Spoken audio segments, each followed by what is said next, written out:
Eu estou aqui com o Fábio Coelho, que é CEO do Google Brasil. Um prazer estar contigo, Fábio, e vai ser um prazer bater esse papo com você. Rodrigo, eu sempre aprendo muito contigo, obrigado. Para quem não sabe, o Rodrigo Galindo é CEO da Croton, que é o maior grupo educacional do mundo. É uma dessas referências quando a gente pensa em Brasil e pensa no Brasil que dá certo. Um Brasil que observa esse ambiente continental nosso, ambiente de negócios não necessariamente fácil, e consegue, independente de qualquer adversidade, criar oportunidades. Eu sou o Fábio Coelho, sou presidente do Google, estou lá no Google há 8 anos e meio e a gente vai bater um papo bom com vocês aqui da Blast You. Espero que esse podcast seja o mais legal possível, que a gente possa no final deixar algumas referências, alguns pensamentos e isso possa inspirar vocês diante desse mundo tão dinâmico, com tanta coisa que muda lá fora. Fábio, eu posso começar te fazendo uma pergunta? Opa, com o maior prazer. A Croton é uma empresa de educação que começou oferecendo ensino tradicional, ensino de forma recorrente, como todas as outras instituições de ensino do Brasil, mas percebeu alguns anos atrás que ela precisava passar por uma profunda transformação digital, um movimento que muito mais do que digitalizar a experiência do consumidor era mudar a cultura organizacional, era mudar o mindset das pessoas. Esse não é um desafio que o Google passou, o Google nasceu, ele é nativo digital. Então eu queria entender quais são os principais desafios do Google, uma vez que ele já nasceu digital. Aonde moram os principais desafios do Google?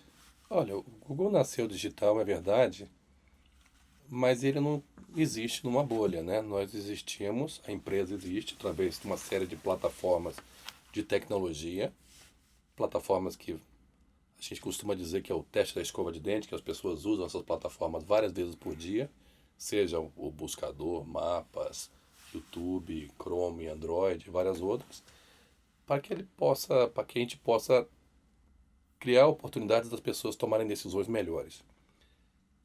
Quando a gente pensa em parceiros como vocês, da Croton, a gente observa o seguinte: nós estamos na mesma jornada. E a jornada do Google passou primeiro por entender que nos últimos anos evoluiu muito a qualidade do entendimento do que é conectividade e inclusão digital, que começou lá atrás, né? Começou com o telefone fixo, que era um bem de luxo, evoluiu para um telefone celular, no início só com voz. Hoje a gente mal usa voz, a gente usa dados o tempo todo. Eu me lembro, Rodrigo, há 15 anos atrás, quando começaram a falar de dados de uma maneira mais prevalente, mais presente na vida das pessoas, eu olhava e falava: uau, nós do Google acreditamos que o cidadão conectado ele pode ser um cidadão mais informado, mais ilustrado, com maior capacidade de tomar melhores decisões. E a empresa mais conectada, e eu acho que esse é o nosso grande desafio, é ajudar o ambiente de negócio a se conectar, é a empresa que consegue, sim, entender como ela pode criar soluções melhores, mais assertivas, mais eficientes, mais inovadoras para esse consumidor. E eu posso, te devolvendo a questão, te devolvendo a pergunta e a provocação, como é que você vê isso dentro da Croton? Porque a gente observa vocês como uma das referências no Brasil no mercado de educação. Vocês conseguiram transcender em muito o conceito exclusivo de educação presencial e isso fez com que vocês virassem essa potência. Como é que você vê isso? Olha, eu acho que para a gente tem sido uma jornada, sabe? Porque nascendo como uma empresa não digital e entregando uma jornada de sucesso nos últimos 10 anos, então alguns indicadores só para demonstrar um pouquinho, a gente tem um indicador de qualidade chamado IGC, que mostra medido pelo Ministério da Educação, que mostra a qualidade das instituições de ensino. A gente saiu de 61% para 96%. É um indicador superior à média das instituições privadas e superior à média das instituições públicas no Brasil. Então, do ponto de vista de qualidade, foi uma jornada de 10 anos de sucesso. E do ponto de vista financeiro, a gente cresceu 80% ao ano o EBITDA da companhia. E um indicador só para demonstrar o Total Shareholder Return, que é o retorno do investidor, né? Tudo que o investidor recebe, ou seja, via preço de ação, ou via dividendos, menos tudo que você tira do investidor via diluição desse acionista, ou seja, net, o valor gerado para o acionista foi de 450%. Foi 11 vezes superior ao do Ibovespa. Então, é uma história de sucesso. O difícil é chegar numa história de sucesso e dizer, em time que está ganhando se mexe.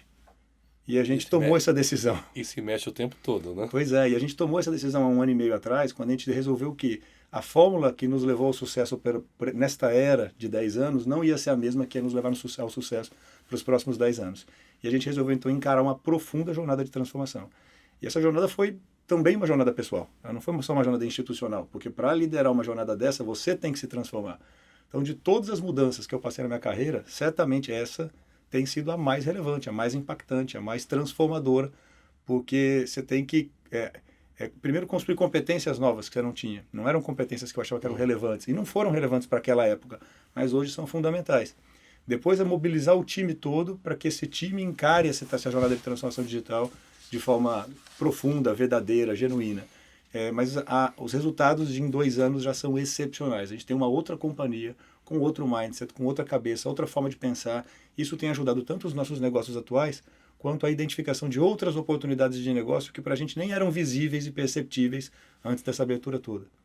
E eu queria também te fazer uma pergunta, que é, apesar do Google ser uma empresa originalmente digital, você falou dos desafios que mesmo sendo nativamente digital, existem.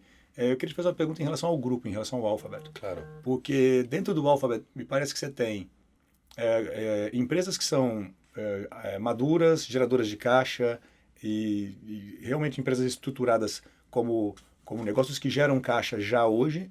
E você tem também uma série de projetos que são altamente inovadores que estão tentando construir a disrupção na indústria. Como é que esses dois mundos conversam? Tem conflitos entre esses dois mundos? Alguém entendendo que está pagando a conta por outro? Eu queria entender como é administrar uma empresa que tem várias empresas ali dentro. Olha, eu diria o seguinte, sim, tem um conflito, tem uma tensão natural. Quando você trabalha com inovação, tensão faz parte do processo de inovação. É até saudável você ter esse tipo de tensão dentro da organização. Os negócios não são necessariamente maduros. A gente observa que tem negócios que já estão estabelecidos e continuam crescendo. Perfeito. E tem negócios que são apostas. Quando a gente pensa em negócio de apostas, eu acho que o Google tem uma oportunidade, começar falando das apostas, que são as bets do grupo Alphabet. Tem alguns conceitos interessantes que são...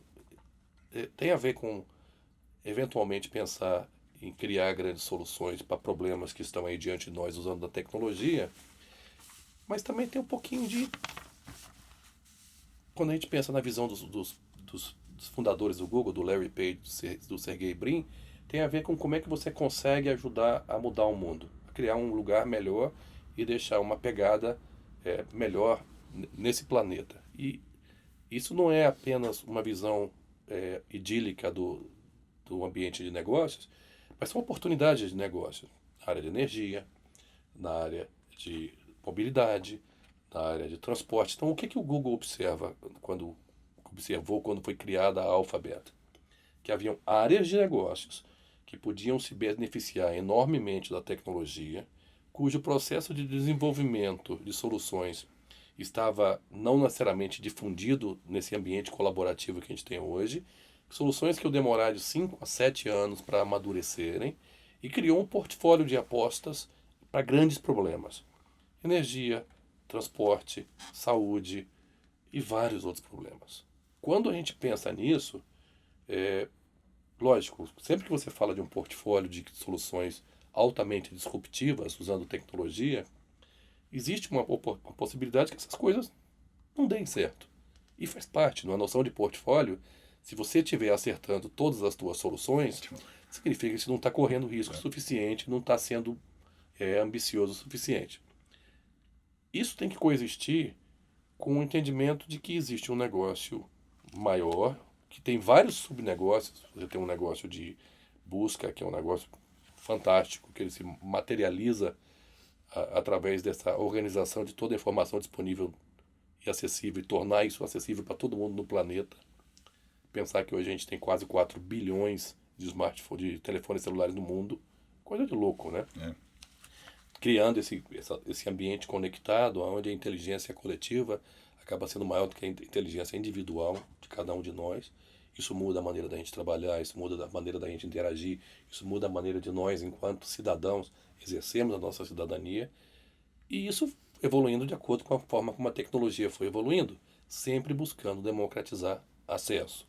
Passou pelo YouTube, é uma plataforma de vídeo onde que você quiser, você encontra ali dentro, conteúdo gerado pelo usuário, também conteúdo criado por publishers, que pode ganhar uma segunda janela ou às vezes uma primeira janela ali dentro. E aí vai evoluindo para outras coisas, como por exemplo agora nossa grande aposta é no mundo da computação na nuvem, com inteligência artificial e aprendizado de máquina. E isso tem a ver também com o quê? Com você colocar à disposição do cidadão e da pequena e média empresa, não apenas das grandes empresas, a capacidade de uso, de utilização dessas tecnologias mais modernas para que você crie soluções melhores e sem precisar ter um capex monstruoso, um investimento de capital muito grande. Então, quando a gente pensa nessa realidade, Rodrigo, eu vejo o seguinte, a atenção num ambiente que você tem vários negócios diferentes, ela é saudável, ela é bem-vinda, mas existe uma disciplina e um rigor em relação à governança de expectativas. E tem método para isso? Tem método tem método. para chegar à conclusão de que uma aposta não deu certo? Tem vários. Ou ele é intuitivo? Não, tem método para avaliar isso. Não é um método que está escrito aqui no papel, mas existe um monte de métricas, de indicadores trimestrais, que ao longo do tempo tem que se materializar. Se eles não se materializam na velocidade ou com a intensidade suficiente, que você pode observar, é que você tem negócios que podem estar à frente do seu tempo, ou a solução tecnológica pode não estar disponibilizada ainda para a sociedade, mas que continua havendo uma oportunidade de negócio lá na frente. E é aquele negócio que a gente sempre ouviu, né? Tudo é impossível até que alguém faz. Então, a questão de quem vai fazer, pode ser o Google, pode ser qualquer outra empresa. A questão é tentar fazer essa aposta. Mas eu volto para você, porque quando a gente fala de método, vocês cresceram com qualidade e vocês absorveram várias companhias nesse processo.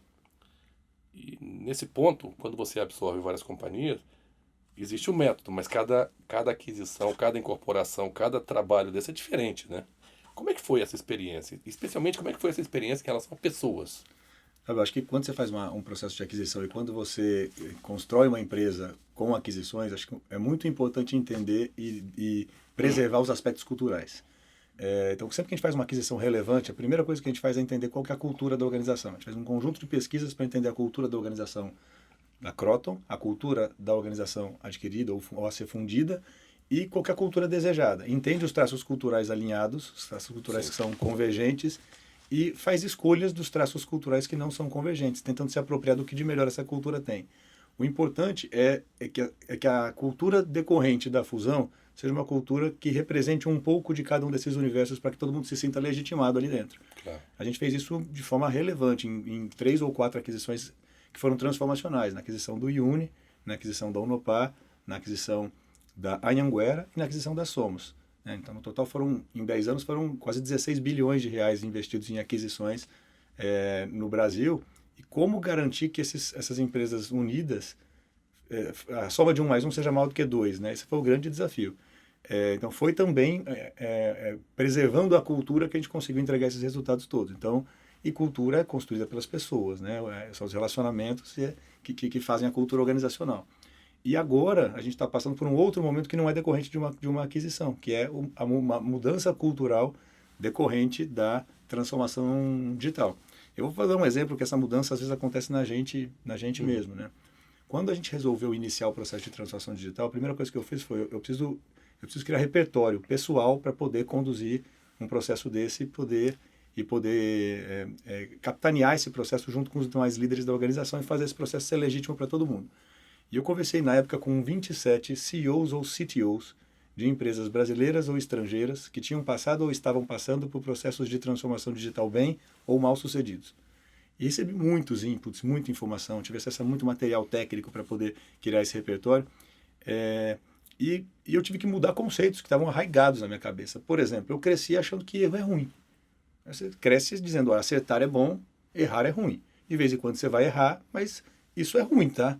E de repente, numa cultura inovadora, você começa a perceber que o erro tem que ser estimulado ou aceito. Porque se você não aceita o erro numa organização, as pessoas vão sempre fazer as mesmas coisas, porque elas sabem que aquelas mesmas coisas geram os mesmos resultados. Ninguém erra, verdade, ninguém erra, mas ninguém inova. Então, uma cultura que inova tem que aceitar o erro. É óbvio que é o erro buscando o acerto, o erro que gera aprendizado, o erro limitado ao escopo do prejuízo que aquele erro pode trazer, mas o erro tem que ser aceito numa cultura inovadora. Então, é só um exemplo de como tem chaves que a gente precisa mudar na nossa cabeça quando a gente quer de fato encarar uma jornada de transformação digital. Interessantíssimo ter ouvido isso, Rodrigo, porque conecta com 3 coisas importantes quando eu te vejo falando. E talvez seja um dos vários ingredientes do sucesso de um executivo e de uma empresa.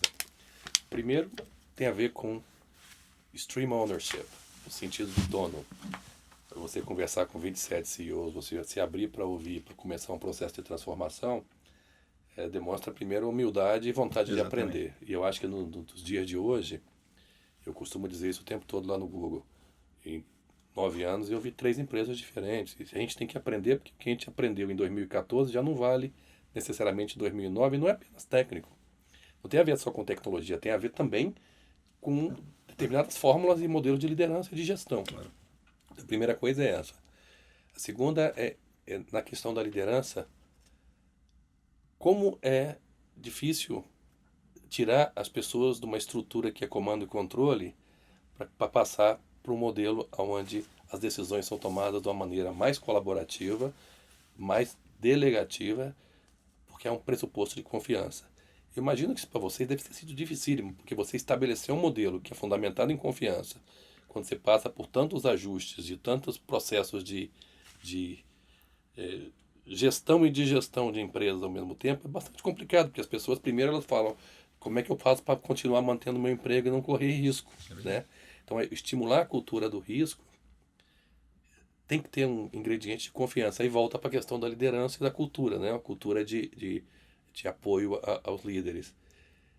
Vou te fazer uma pergunta sobre um assunto que a gente acredita no Google, que um dos pilares mais importantes da transformação social do país tem a ver com a gente conseguir ajudar no processo de educação de todos os brasileiros.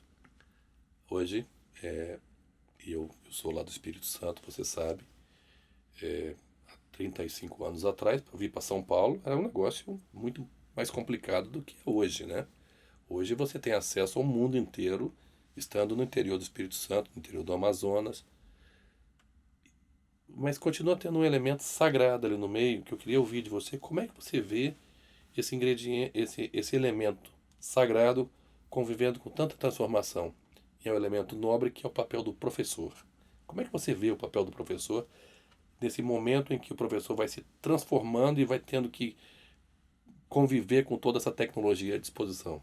Eu acho que nenhuma tecnologia vai substituir o papel do professor, e eu acho que nunca isso vai acontecer. E não é saudável que alguém busque que isso aconteça. A tecnologia está para apoiar o professor. Perfeito. E, de fato, do mesmo jeito que as organizações precisam passar por movimentos de transformação, o professor também vai ter que se apropriar da tecnologia para melhorar o que ele pode fazer, para dar mais oportunidades para ele. Então, eu vou dar alguns exemplos de como isso acontece. Hoje, a gente escolheu algumas metodologias, por exemplo, de ensino, como o Flipped Classroom. Antes, o aluno ia para a sala de aula, ele recebia o conteúdo na sala de aula e tinha pouco espaço para discutir o conteúdo, aplicar o conteúdo em situações práticas de trabalho. Hoje não. Hoje ele tem a tecnologia para acessar o conteúdo previamente, fazer exercícios prévios. A gente usa o Adaptive Learning, o ensino adaptativo, para que, via perguntas e respostas, o próprio algoritmo possa ir ajudando o aluno a entender e preencher as lacunas de conhecimento que ele tem, no que a gente chama de pré-aula. Aí ele vai para a aula para usar aquele conteúdo que ele já recebeu e discutir. O espaço com o professor é sagrado, é nobre.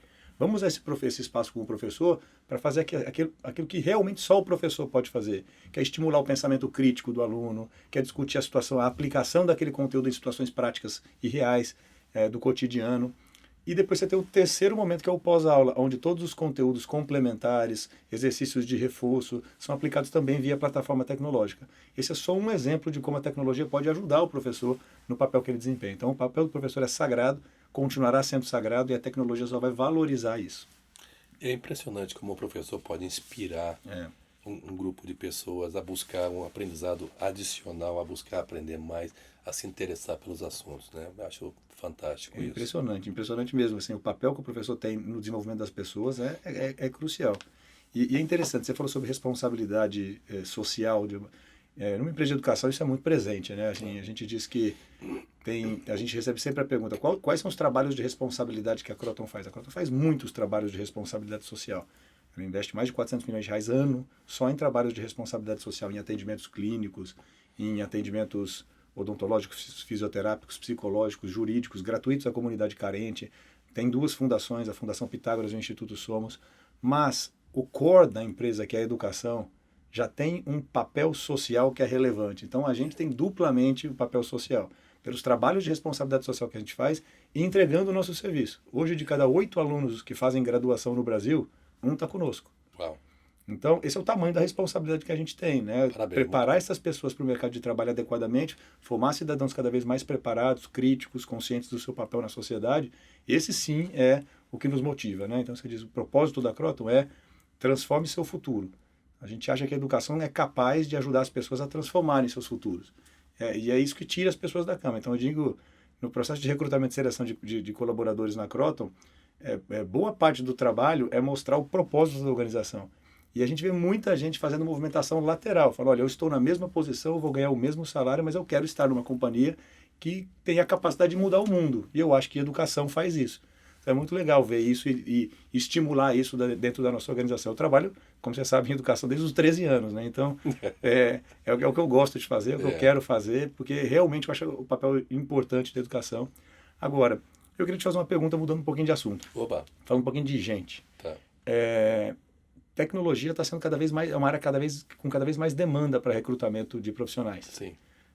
A gente tem essa dificuldade hoje. Hoje a gente tem mais vagas de arquitetos de sistemas, mais vagas de DevOps, mais vagas de Devs, mais vagas de Scrum Masters do que pessoas para preencher essas vagas. Como é que vocês tratam a questão de recrutamento e seleção? Vocês têm um brand, uma marca muito querida, admirada e desejada para a tecnologia.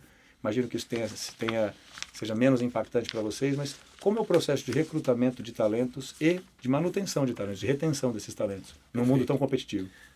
Rodrigo, essa é uma excelente pergunta. Quando a gente fala de contratar pessoas ou de lidar com as demandas de mão de obra no mercado, tem um lado que é como trazer mais pessoas para o Google para que elas possam ajudar a compartilhar essa nova fronteira tecnológica com empresas, com desenvolvedores, com parceiros, e para isso tem todo um processo de aprendizado interno.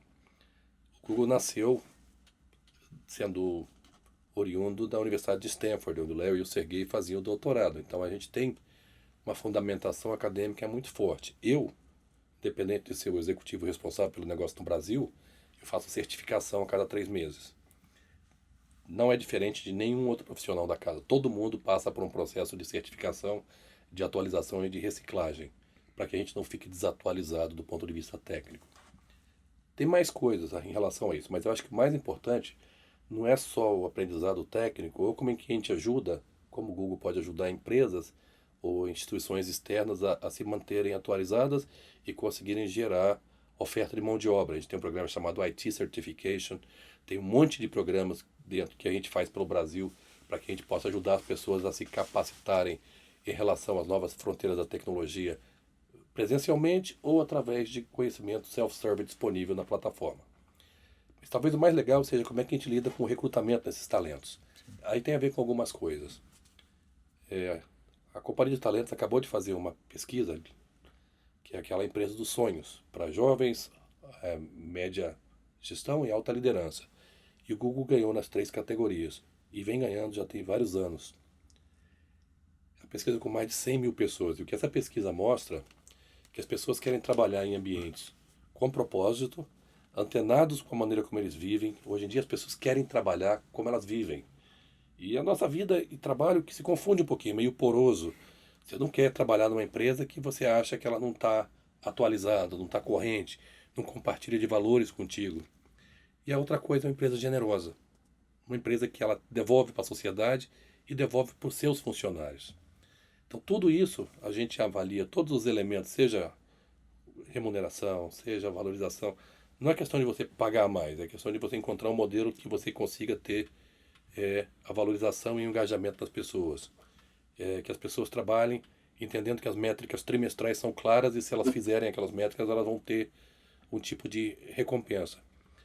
E por aí vai. Então todo o processo é feito no modelo de generosidade, desenvolver o máximo de confiança possível para permitir esse ambiente de inovação. a gente prefere confiar nas pessoas e ajustar ao longo do tempo do que não confiar nas pessoas, que custa caro você não confiar. Custa caro pela perda de inovação, custa caro pelo tipo de talento que a gente acaba perdendo as empresas que não confiam nos seus funcionários.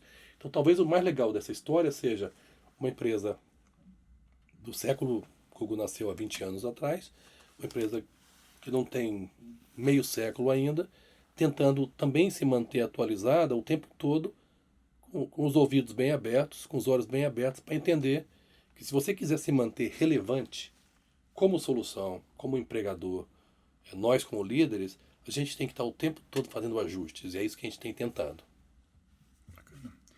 Queria te fazer uma pergunta. Privacidade de dados é um tema tá muito atual, muito discutido, com críticas de vários lados sobre até onde vai o direito das empresas de usar dados, até onde elas estão se preocupando com a privacidade dos dados dos usuários. A gente já falou sobre isso em outras oportunidades. Eu queria que você comentasse um pouquinho aqui o que o Google tem feito para proteger e para comunicar à sociedade de que esses dados estão devidamente protegidos. Olha, esse assunto é excelente, porque o que ele traz para a mesa é exatamente a questão de proteção dos direitos individuais e das liberdades civis e dos direitos do cidadão. O cidadão só pode ter os seus dados usados em determinadas categorias se houver um consentimento.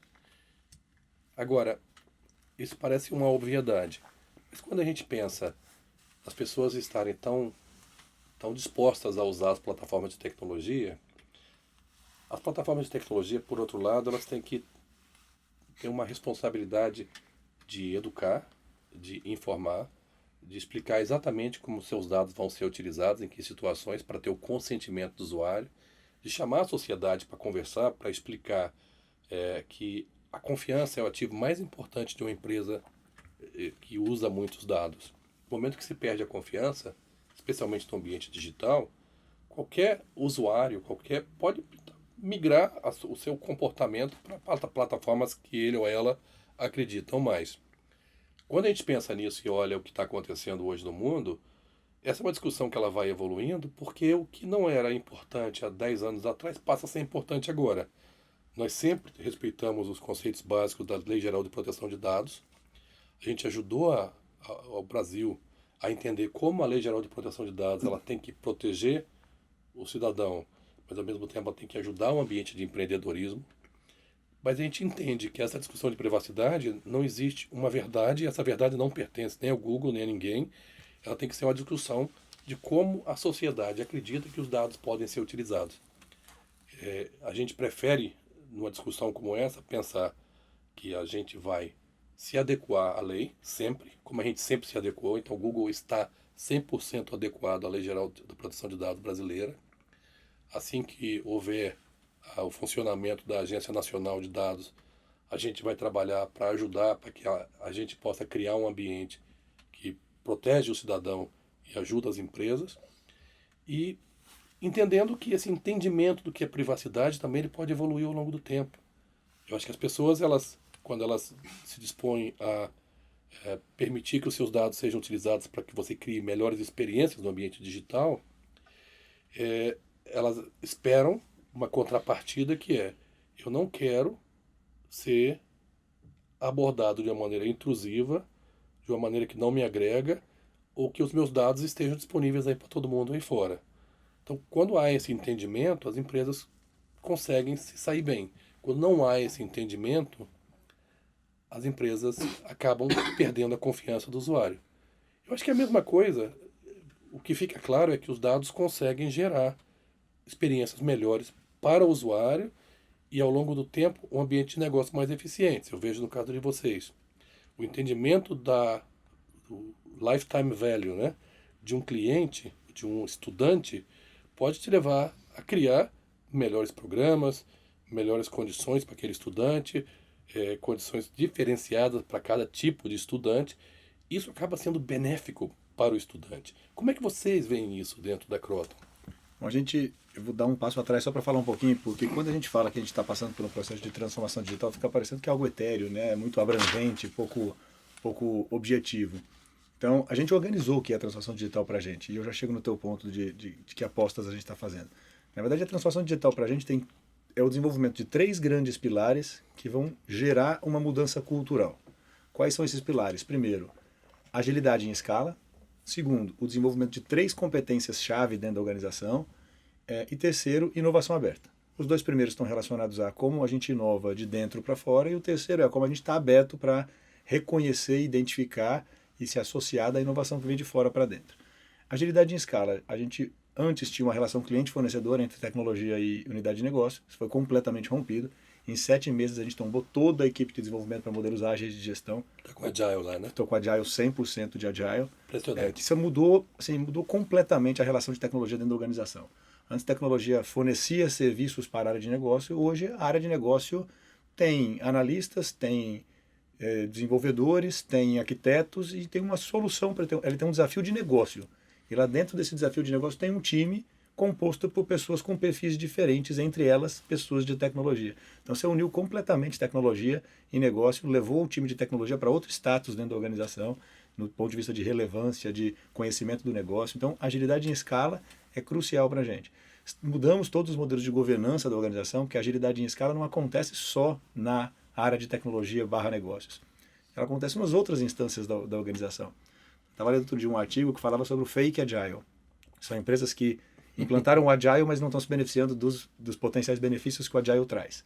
Seja porque a metodologia e o método de implantação do próprio Agile é tão complexo que ele tira toda a agilidade que o modelo deveria trazer, ou seja porque o Agile foi implantado bem na relação tecnologia-negócios, mas as outras áreas da companhia não conseguiram acompanhar. Então inverteu a ordem dos fatores. Antes a tecnologia atrasava o processo decisório, agora... Era gargalo. Agora a companhia virou gargalo para a solução de tecnologia. Então a gente não quer cometer esses equívocos do fake agile. Claro. Então a gente está também mobilizando todo o resto da companhia, mudando estruturas de gestão, estruturas de comitê, processos, para que a companhia seja mais ágil. Tecnologia é muito importante que seja ágil, e por isso a gente começou pelo movimento de implantação do ágil, mas todo o resto da companhia também está andando. Esse é o primeiro pilar. O segundo pilar são 3 competências críticas para a nossa organização, que a gente tem que desenvolver. Arquitetura de sistemas, CX e UX e Analytics. Portanto, a gente tem apostas muito relevantes nessas 3 áreas e são competências que a gente precisa ter internalizadas se a gente quer, de fato, ser uma companhia digital. E a nossa ambição não é pequena, a gente quer se transformar na companhia de educação mais digital do mundo nos próximos anos. E para isso, então, a gente tem que colocar muita energia para desenvolver preliminarmente essas 3 capabilities que precisam estar desenvolvidas. E a terceira é a inovação aberta. Na inovação aberta a gente fez uma parceria com o Cubo. Uma das verticais do Cubo é a vertical de educação. E a Croton é sponsor dessa vertical de educação, como você sabe, já sponsor de EduTech. Exatamente. E é interessante, em 6 meses de parceria, a gente conseguiu criar o maior hub de EdTechs na América Latina. A gente já conversou com 327 startups de educação, 327 EdTechs, a gente fazendo qualquer tipo de ação com elas depois. Em algumas a gente entende que elas não vão gerar valor, porque elas não preenchem um dos requisitos que a gente tem para estar próximo delas, elas não resolvem um problema da educação do mundo, elas não resolvem alguma dor que a Croton tenha do ponto de vista educacional, ou elas não geram alguma ação disruptiva para a educação. Se ela não tem algum desses 3 requisitos, ela não faz sentido estar naquele ecossistema nesse momento. Mas muitas delas a gente ou internalizou dentro do Cubo, hoje elas funcionam dentro da estrutura do Cubo, ou a gente está desenvolvendo pilotos e experimentos para fazer algum tipo de parceria. E essa parceria pode ser desde comprar um serviço dessa empresa até uma solução de equity comprando a própria empresa, quando isso fizer sentido. Isso para a gente é muito novo. E para a gente tem sido tem gerado um oxigênio na empresa. Vou te contar um caso muito, muito interessante. Você falou da questão da humildade de aprender, né? Tem que ter de fato. Eu sou conselheiro da Endeavor. E na Endeavor, um dos trabalhos que a gente faz é fazer mentoria para empreendedores.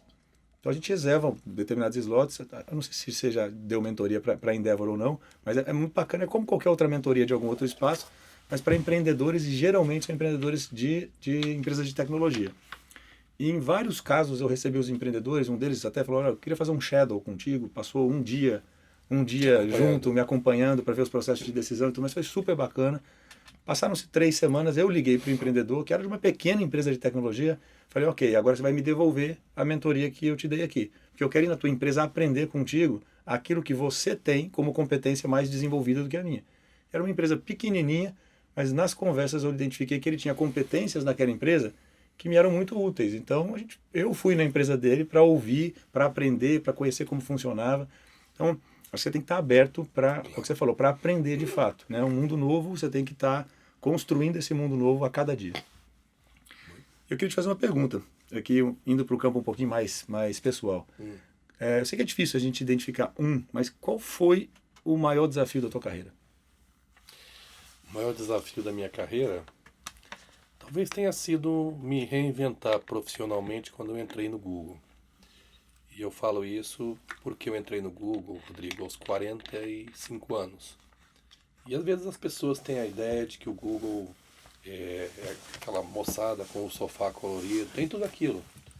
Mas isso significa que no momento que a companhia vai crescendo, ela se abre para um tipo de diversidade que vai além da diversidade de orientação, cor e raça e gênero, mas também busca a diversidade cognitiva, pessoas com experiências diferentes, inclusive com nível de experiências profissionais diferentes. E eu entrei, eu fui presidente de organizações desde 2002. E de 2002 eu entrei no Google em 2011 aqui no Brasil. Então você imagina que um profissional que tem algumas certezas está exposto a um ambiente onde você não é o dono da verdade, é um ambiente extremamente colaborativo, te exige um modelo de gestão diferente e no modelo de transparência radical. E isso existe dentro do Google. As avaliações das pessoas são quase que totalmente transparentes. Existe uma pesquisa de clima muito grande. E essa pesquisa de clima, que chama Google Geist, ela é feita por praticamente todos os funcionários, as pessoas investem tempo, e os dados do mundo inteiro são públicos. E a minha primeira avaliação como presidente do negócio do Brasil, a minha nota em relação à minha habilidade de ser gestor de um grupo, ela estava do lado da nota do presidente do Google da Itália, da Alemanha, da França, da Coreia, do Japão, e eu tirei um 45. Significa que 55% das pessoas não acreditavam que eu estava fazendo um bom trabalho. E essa nota é pública. Talvez aquilo tenha sido o burning platform, né? O ímpeto, o elemento que me deu o ímpeto para dizer, se mais da metade da companhia não acredita que eu estou fazendo um bom trabalho, provavelmente não estou fazendo um bom trabalho. Então eu tenho que entender. E eu tive que ir na frente de um auditório com um monte de gente, foi uma opção própria minha, para dizer, gente, se vocês acham que a maneira como eu estou liderando, estou conduzindo esse grupo de pessoas, os processos que a gente faz aqui, não é a melhor maneira, me ajudem, porque eu sou um cara bem intencionado. E se essa intenção não está sendo entendida, me ajudem a entender um modelo novo de trabalhar. Hoje, no último ano, a minha nota foi 97. Então eu estou lá há 8 anos porque eu tive que fazer ajustes pessoais. Primeiro porque eu queria. Eu queria me melhorar enquanto profissional e queria me melhorar enquanto pessoa. Mas segundo, porque eu podia. Eu podia fazer esses ajustes porque eu estava aberto a fazer esses ajustes. Eu acho que quando a gente pensa de desafios profissionais, tem vários desafios profissionais que a gente passa, mas eu acho que o desafio maior é o desafio da gente se manter relevante. A gente só se mantém relevante quando a gente consegue fazer esses ajustes. Aquele, para mim, foi o ajuste mais importante que eu fiz. Hoje, 9 anos depois, eu me considero uma pessoa mais equilibrada, mais tolerante, eu confio mais nas pessoas, eu acredito muito mais num conceito de trabalho em equipe, eu tenho muito mais tolerância ao erro, e eu entendo que para você ter bons profissionais, eu quero ter profissionais que sejam bem melhores do que eu, para que eu possa continuar aprendendo coisas novas e que as pessoas possam também estar trazendo coisas novas para a mesa.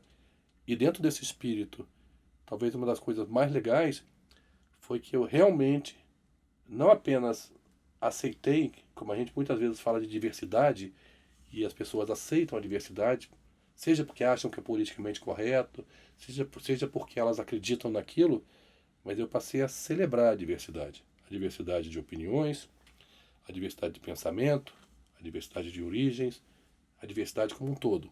E quando você desenvolve esse tipo de percepção, você passa da diversidade para a inclusão, e para o entendimento do que é um tratamento equitativo para as pessoas.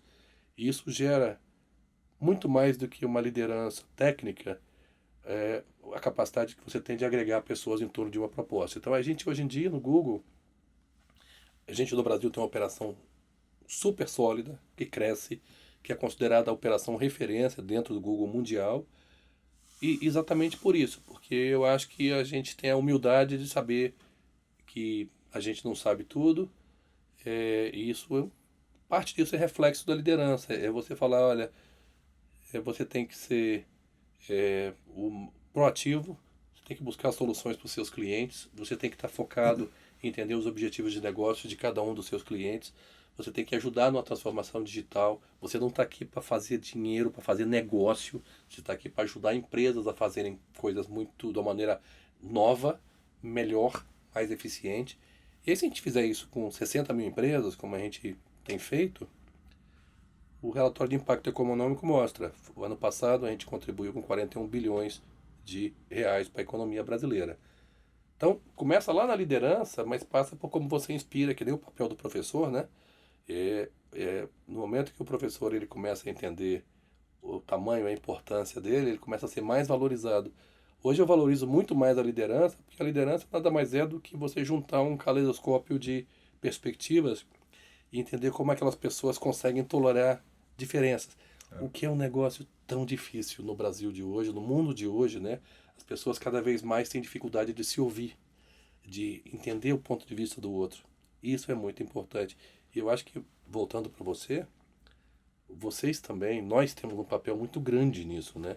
Como é que você vê isso dentro da tua empresa, do teu grupo de empresas? Pois é. Acho que, primeiro eu concordo com absolutamente tudo que você falou. Acho que o principal papel do líder é inspirar. Não tem outro jeito de construir uma cultura sólida senão liderando pela inspiração. Eu vou contar um episódio interessante. A gente, no ano passado, a gente criou, ano retrasado, junto com esse processo de transformação que a gente estava vivendo, a gente criou uma campanha chamada Be Yourself, que era uma campanha para valorizar as pessoas do jeito que elas são e celebrar, como você falou, as diferenças das pessoas. E a gente também eu tive um episódio onde ficou claro um jeito que eu não considero adequado de tentar fazer isso. Estava conversando com o presidente ou o vice-presidente de um banco e ele me falou, agora a gente a empresa está se flexibilizando e nós estamos a sexta-feira livre, é a sexta free. E na sexta free a gente não pode ir de gravata. Aí ele falou, mas eu adoro ir de gravata, eu gosto de ir de gravata, eu quero ir de gravata e eu não posso ir de gravata. Isso é o oposto de celebrar a diversidade, né? A diversidade para aquela pessoa é usar gravata todos os dias. Então, ser uma empresa digital, uma empresa com esse pensamento livre, não é uma empresa onde todos vão de bermuda e chinelo trabalhar. É uma empresa que quem quiser ir de bermuda e de chinelo vai, e quem quiser ir de gravata todos os dias vai. É assim que a gente pensa e tenta estruturar o nosso Be Yourself.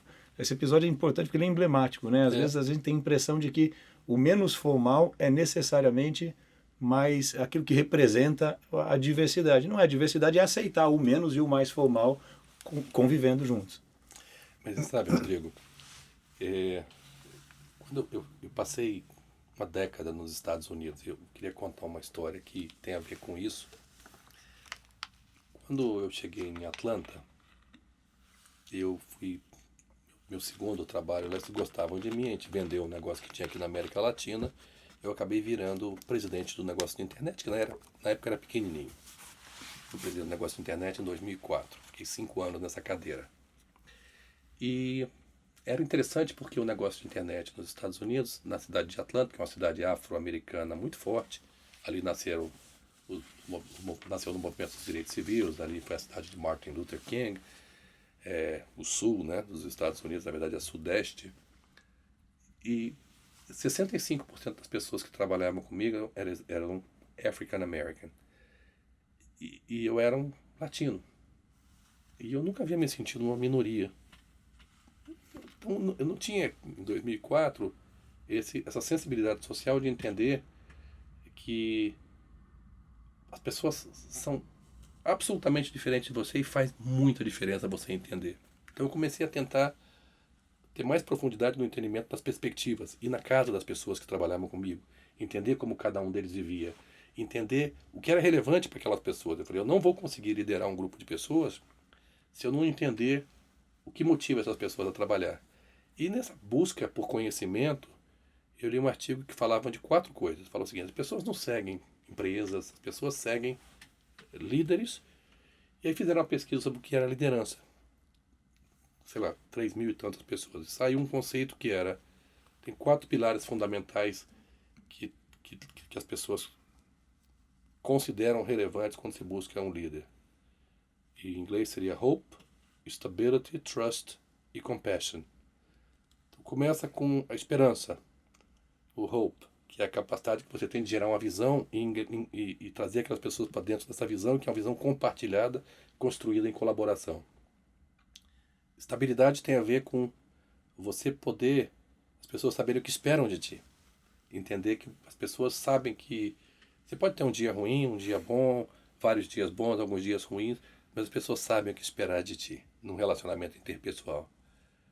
Trust, a questão de confiança, talvez seja o pilar mais importante, que é as pessoas sabem que elas podem cometer um erro, elas sabem que elas confiam dentro também do modelo de expectativas o que vai acontecer, elas sabem que se elas fizerem um bom trabalho elas vão ter um reconhecimento. E compassion tem a ver com isso, você entender que por trás de cada uma daquelas pessoas tem um sonho, tem uma esperança, tem uma ansiedade, tem uma insegurança, tem um desejo, tem uma família, tem um monte de coisa por trás.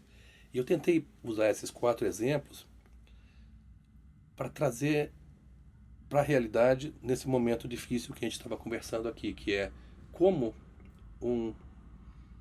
você sai de uma situação difícil, onde você acredita que está fazendo o seu melhor, mas você busca soluções que estejam mais antenadas com a realidade da maioria das pessoas, porque no fundo nós somos produto do meio e se a gente não está atendendo aos anseios daquelas pessoas que trabalham com a gente, acho que não está fazendo a coisa certa.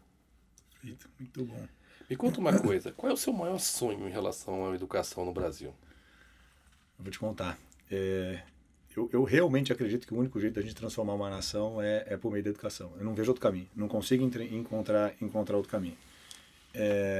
E o meu sonho é que a escola pública brasileira consiga ter um padrão de qualidade a ponto de tornar as pessoas, trazer todas as pessoas num cenário de equilíbrio e equidade, para que elas possam aí sim, de forma equilibrada, poder, cada uma dentro do teu potencial, se desenvolver e buscar o teu caminho.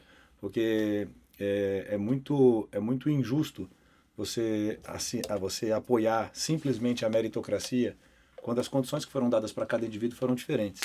Tem uma charge que para mim retrata muito bem isso, é uma competição na floresta.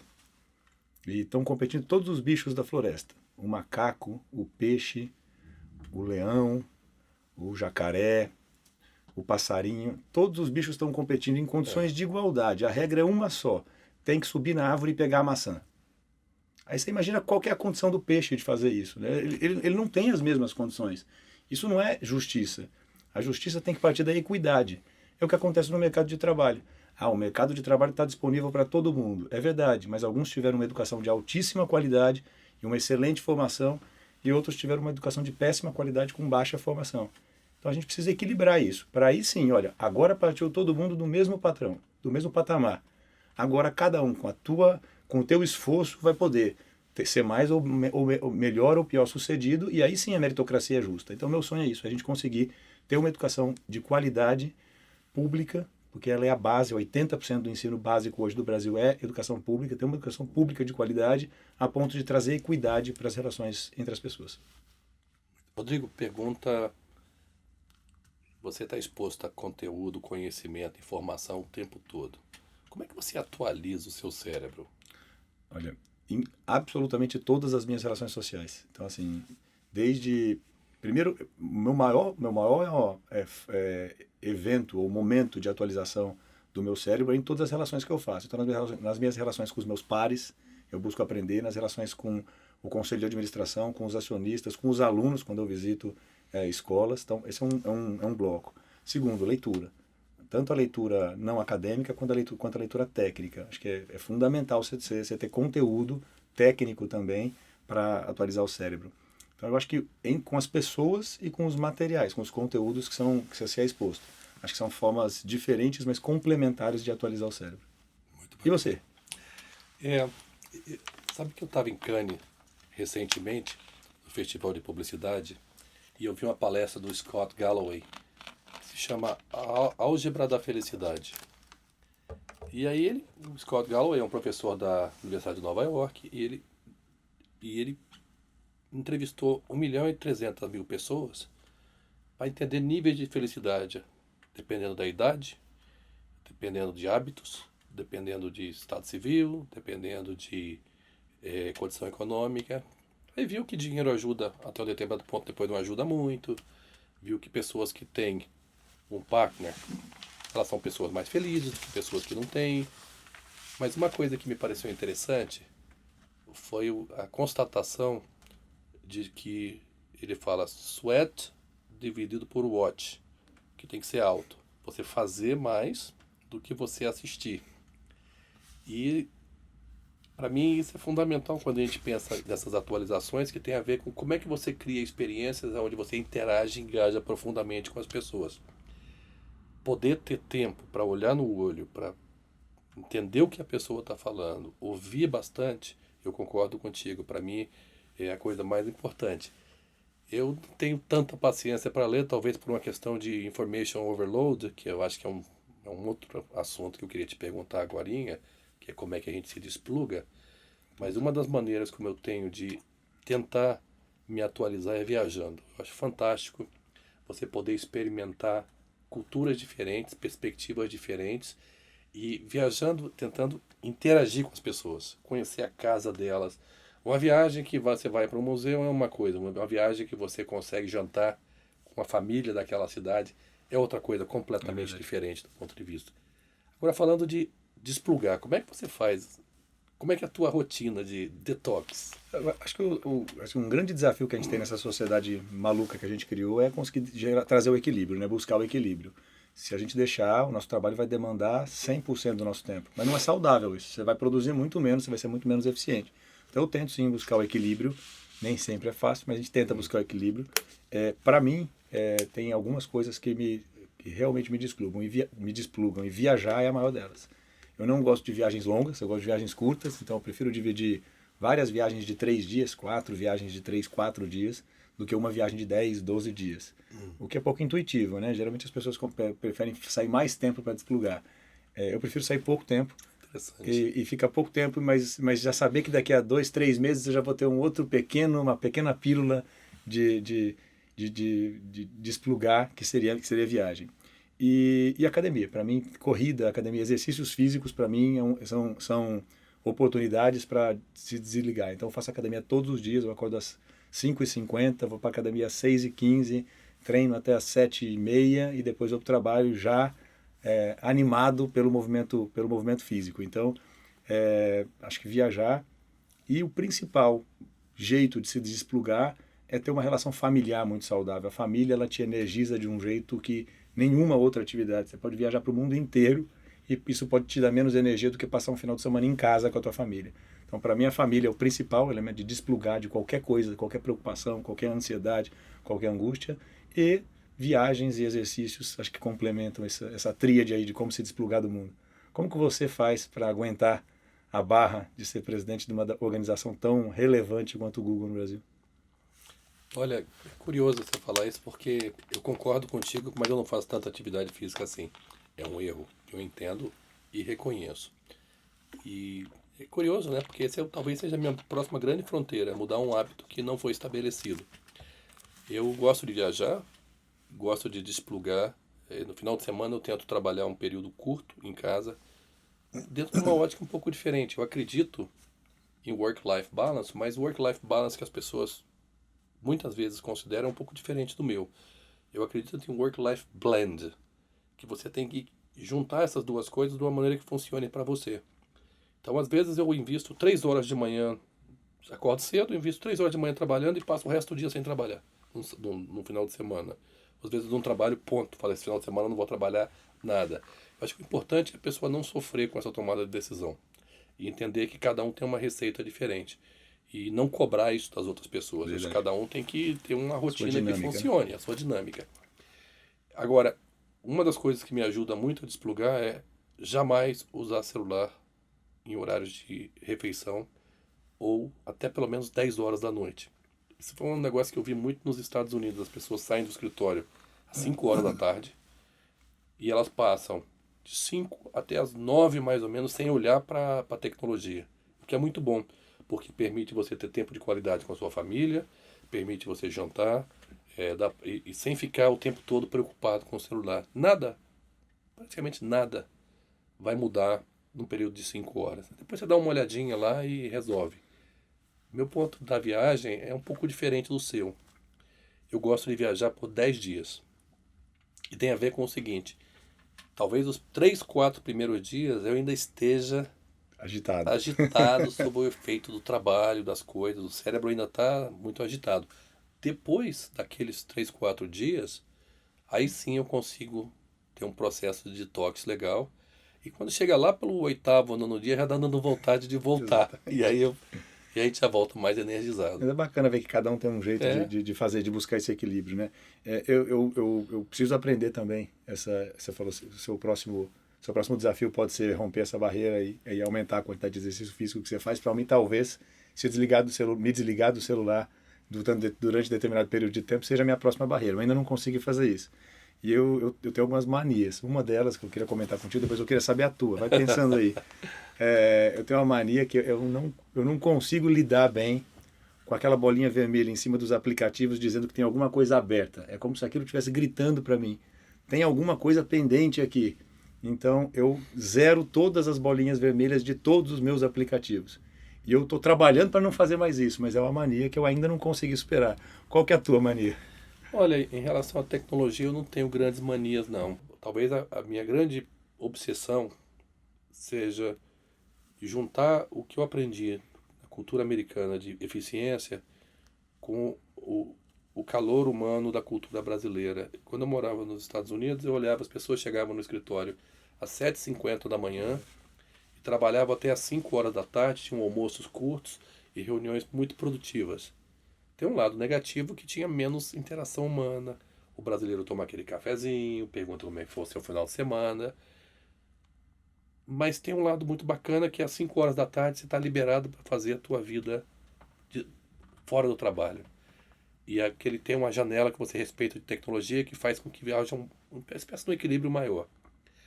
Aqui no Brasil, muitas vezes as pessoas chegam um pouco mais tarde, as reuniões têm uma fluência que não é necessariamente tão rígida, o almoço pode ser um pouco mais longo. Quando você vê, a pessoa está trabalhando às 7h30, 8 horas da noite. Qual é o modelo correto? Não tem modelo correto. Tem um modelo que funciona para você, mas o modelo que funciona para mim é o mais parecido com o modelo americano. Mas para isso você tem que construir confiança e, eu diria até, likability com o grupo que trabalha contigo. As pessoas têm que entender que aquele é seu estilo, mas que não é nada pessoal contra ninguém. É só você tentar ser objetivo, fazer reuniões curtas, estar preparado nas reuniões, estar concentrado ali. Porque eu adoro sair cedo. Uma das coisas que, sendo na época que eu fui imigrante, é poder jantar com a família. Então tem um valor enorme para mim poder jantar com a família, poder jantar em casa, poder falar. Porque se você fizer, eu tenho filhos adolescentes, se você fizer pergunta assim, como é que foi o seu dia, você vai ouvir, bem. É isso. A resposta é essa. Então, como é que você tem uma técnica para você poder estar presente e extrair informações? Qual foi a coisa mais legal que aconteceu na sua escola hoje? Alguma coisa te chateou?